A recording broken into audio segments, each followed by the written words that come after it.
Ada air, wah ini memang belajar itu harus sempurna ya. Air itu ada yang pertama air suci dan mensucikan, boleh dipakai wudhu. Air yang turun dari langit, yang keluar dari bumi, semua itu suci dan mensucikan. Yang kedua air suci tapi tidak mensucikan. Air suci yang tidak mensucikan ada dua, yaitu yang pertama adalah air yang semula suci dan mensucikan cuman sudah dipakai untuk bersuci, namanya air mustakmal.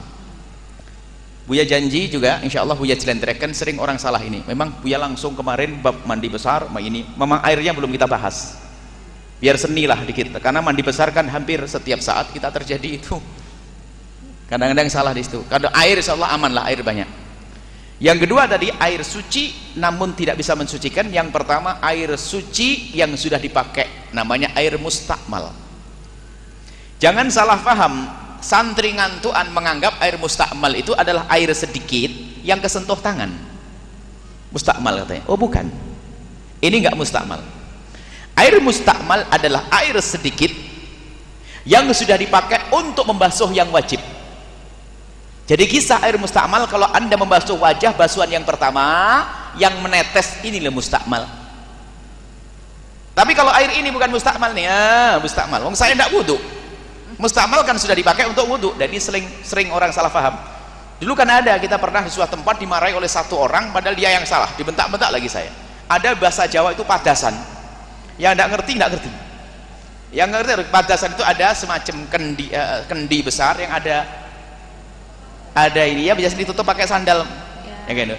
Saya tutup pakai tangan, memang sandalnya belum ada, wah dimarahi, mustakmal. Mustakmal bagaimana? Cuma nutup saja kok mustakmal? Goblok kau. Ya tahu yang goblok siapa ini. Maklum ngajinya ngantuan, anda aduk dengan kaki pun tidak akan jadi mustakmal itu air, karena anda bukan berbeda. Kalau air sedikit, anda setelah basuh wajah basuh tangan, celupkan basuh tangan, setelah diangkat maka ini masalah mustakmal. Nanti insya Allah Buya jelentrehkan panjang lebar. Jadi ini enggak mustakmal, bisa dipakai wudhu, karena saya tidak berwudhu, ya enggak? Nah, permasalahannya tadi percikan yang pertama airnya mustakmal, tatonya percikannya masuk ke air ember yang sedikit. Bagaimana ini? Jadi itu bukan di ember, bukan air mustakmal. Yang mustakmal percikannya tadi. Di ember tidak disebut air mustakmal, akan tapi mungkin sekali menjadi air yang suci namun tidak mensucikan jenis kedua. Air mustakmal selesai ya. Air yang suci namun tidak mensucikan jenis kedua adalah air yang suci bercampur dengan sesuatu yang suci tapi bukan air yang mensucikan. Contoh, air ini bisa dipakai wudhu? Boleh. Kemudian anda kasih kopi pure, air kok suci atau tidak? Tapi tidak anda kasih sirup, nggak bisa. Anda kasih teh, suci atau tidak? Suci namun tidak mensucikan. Nah, pembahasannya di sini adalah air yang semula suci dan mensucikan ini, kalau kemasukan sesuatu akan berubah menjadi air suci tapi tidak mensucikan, dengan catatan perubahannya itu parah. Memang kalau belum waktunya agak bikin bingung, ada rentetannya sebenarnya. Perubahannya itu parah, perubahan benar-benar berubah parah. Maksudnya perubahan parah itu bagaimana? Perubahan parah itu artinya kalau ada orang baru suruh lihat pasti langsung tahu apa yang menjadikan berubah. Tapi kalau hanya saya kasih mungkin satu bahasa Jawa sak jumput atau seujung kopi, langsung keruh kan? Keruh.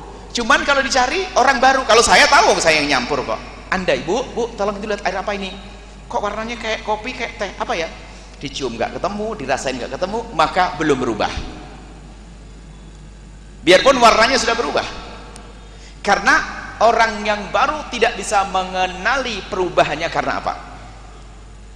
Ini maksudnya. Jadi jangan setiap air, misalnya di kamar mandi airnya suci mensucikan, kemudian kemasukan sabun. Pernah ya, kalau zaman dulu kan baknya bukan pakai keran, itu bak, kemasukan sabun langsung keruh kan?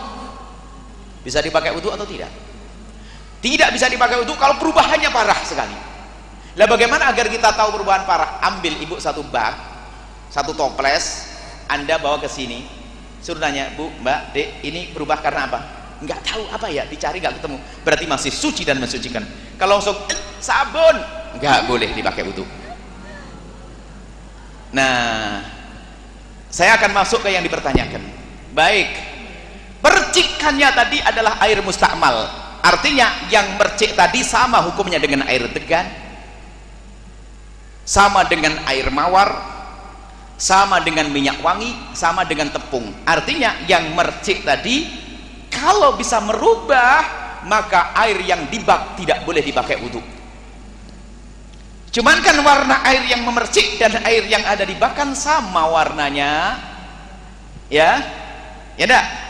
Gimana bisa melihat perubahan? Kata ulama, berandai-andai.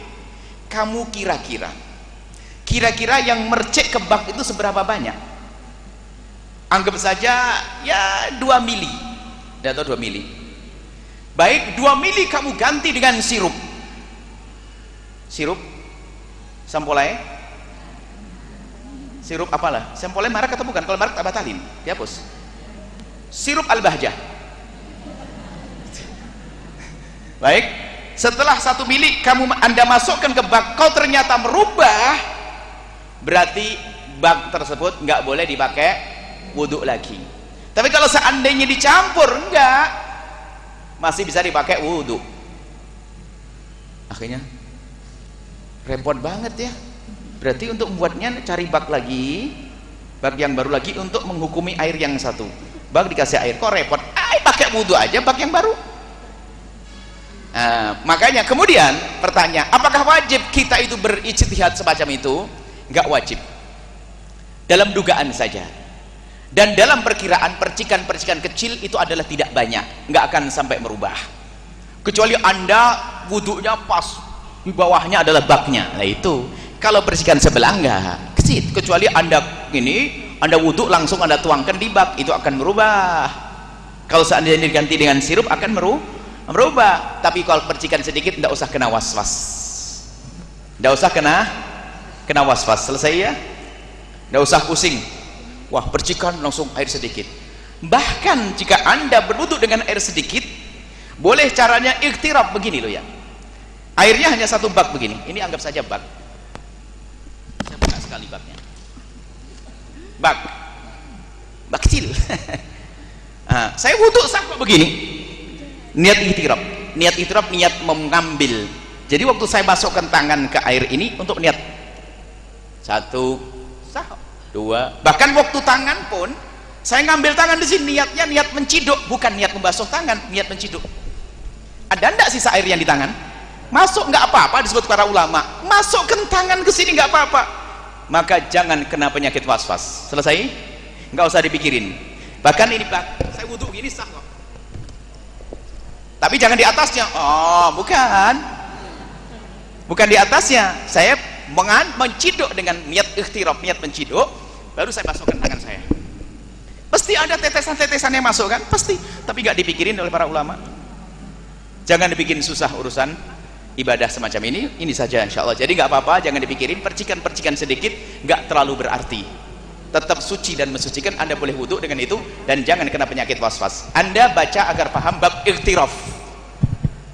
Bab ikhtirab, bab menciduk air waktu berwudu di air yang wadahnya kecil, nggak harus mengalir begini, boleh kok. Jadi dari bak boleh, pegang kan, nggak bisa disakui, pegang. Saya begini boleh,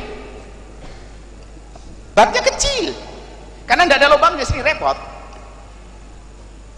Tangan gini, ada tetesannya, nggak ada masalah. Para ulama nggak pernah membahas kok. Madhab Syafi'i, saya tidak bicara madhab lain, madhab Syafi'i.